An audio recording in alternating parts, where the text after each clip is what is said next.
हाँ भाई, सभी लोगों को नमस्कार। आप सभी लोगों का एक बार फिर से स्वागत है। अब हम आए हैं, चूंकि नया बजट आ चुका है, बजट की घोषणा कर दी गई है वित्त मंत्री द्वारा। और जो अपकमिंग फाइनेंशियल ईयर है, जिसके लिए हर साल सरकार बजट पेश करती है, उसमें बहुत सारे चेंजेस होते हैं, बहुत सारी चीजें अपडेटेड होती हैं।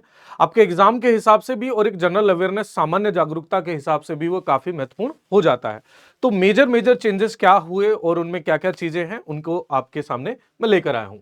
तो चलिए देखते हैं। सबसे पहले जो सवाल उठता है फिस्कल डेफिसिट का, और जिस फिस्कल डेफिसिट यानी कि राजकोषीय घाटे और राजकोषीय समेकन को लेकर सरकार चिंतित थी। ऐसे में सरकार ने राजकोषीय समेकन को लेकर कहा है कि जो राजकोषीय घाटा वित्त वर्ष 2024 का था, उसका रिवाइज एस्टिमेट इन्होंने दिया है 4.8%।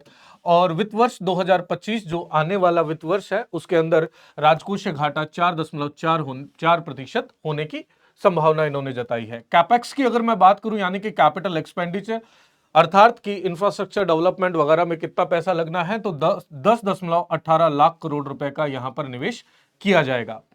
एमएसएमई क्लासिफिकेशन के बारे में अगर बात करें, तो यूजुअली जो micro small and medium enterprises का जो क्लासिफिकेशन था, उसके अंदर क्लासिफिकेशन में इन्वेस्टमेंट और टर्नओवर के आधार पर पहले क्लासिफिकेशन जो था उसको 2.5 गुना बढ़ा दिया गया है, 2.5 टाइम्स उसको बढ़ा दिया गया है। तो नया क्लासिफिकेशन क्या होगा वो भी अभी आपको बता देंगे।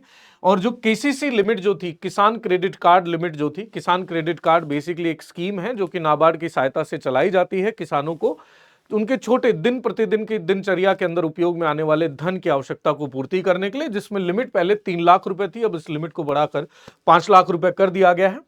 राज्य सरकारों के सहयोग से ऐसे 100 डिस्ट्रिक्ट जहां पर खेती के अंदर बहुत कमजोर खेती है, वहां पर ज्यादा उत्पादकता नहीं है, ऐसे 100 जिलों के अंदर प्रधानमंत्री जन धान्य योजना की भी घोषणा की गई है। इसके अलावा इंश्योरेंस क्षेत्र के अंदर यानी बीमा क्षेत्र के अंदर जो एफडीआई की लिमिट पहले 74% तक सीमित थी, उसे बढ़ाकर 100% कर दिया। यानी कि अब इंश्योरेंस क्षेत्र के अंदर विदेशी कंपनियां और भी खुलकर आ सकती हैं और पूरी 100% ओनरशिप के साथ आ सकती हैं। और इसी के साथ साथ सभी गवर्नमेंट सीनियर सेकेंडरी स्कूल्स और जितने भी प्राइमरी हेल्थ सेंटर्स होते हैं, छोटे छोटे गांवों में पीएचसी जो होती है ना, जहां एक कंपाउंडर या एक डॉक्टर बिठा दिया जाता है, तो उनके अंदर सभी के अंदर ब्रॉडबैंड कनेक्टिविटी दी जाएगी ताकि वहां पर इंफॉर्मेशन टेक्नोलॉजी का और लाभ लिया जा सके। बिहार में मखाना उत्पादन, जो किसान मखाना उत्पादन करते हैं, उनके लिए उनको ट्रेनिंग और बेहतर तकनीकी का उपयोग सिखाने के लिए बिहार में मखाना बोर्ड की स्थापना की भी घोषणा इस बजट में की गई है। इसके अलावा 50 टूरिस्ट साइट्स नई डेवलप की जाएंगी with the partnership of the states. और 50,000 अटल टिंकरिंग लैब्स गवर्नमेंट स्कूल्स के अंदर खोले जाएंगे। अटल tinkering labs basically NITI Aayog द्वारा चलाई जाने वाली एक महत्वपूर्ण योजना है, जिसके अंतर्गत एंटरप्रेन्योरशिप आपको सिखाई जाती है और उसमें हेल्प आपको की जाती है। इसके अलावा national institute of food technology entrepreneurship and management करके एक संस्थान खुलेगा, जो कि बिहार में खुलेगा। और नया इनकम टैक्स बिल जो अगले सप्ताह पर पेश किया जाएगा। इसके अलावा ट्रांसफॉर्मेटिव रिफॉर्म्स इन 6 डोमेन, और इन 6 क्षेत्रों में ट्रांसफॉर्मेटिव रिफॉर्म्स किए जाएंगे, यानी कि सुधार किए जाएंगे। वो कौन कौन से याद होने चाहिए? टैक्सेशन, पावर सेक्टर, ऊर्जा क्षेत्र, अर्बन डेवलपमेंट यानी कि शहरी विकास, चौथा है माइनिंग खनन, पांचवा है फाइनेंशियल सेक्टर यानी कि वित्त क्षेत्र, और छठवा है रेगुलेटरी रिफॉर्म्स यानी कि नियामन क्षेत्र या नियामक क्षेत्र। यहां पर एक हाई लेवल कमेटी बनाई जाएगी जो कि देखेगी कि रेगुलेटरी बॉडीज किस तरीके से काम करती हैं और उनमें जो लॉज है, अगर कोई खराब लॉज है तो उनको साइडलाइन कर दिया जाएगा। इसके अलावा नए इनकम टैक्स स्लैब्स की अगर मैं बात करूं, नए जो टैक्स स्लैब की घोषणा की गई है, तो ऐसे में 12 लाख रुपए तक पर अब सरकार ने घोषणा करी है कि कोई टैक्स वहां पर आपको देने की जरूरत नहीं पड़ेगी, इनकम टैक्स देने की नहीं जरूरत पड़ेगी।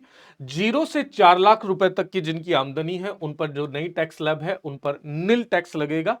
4 से 8 लाख रुपए तक की जिनकी इनकम है, उन्हें 5% टैक्स।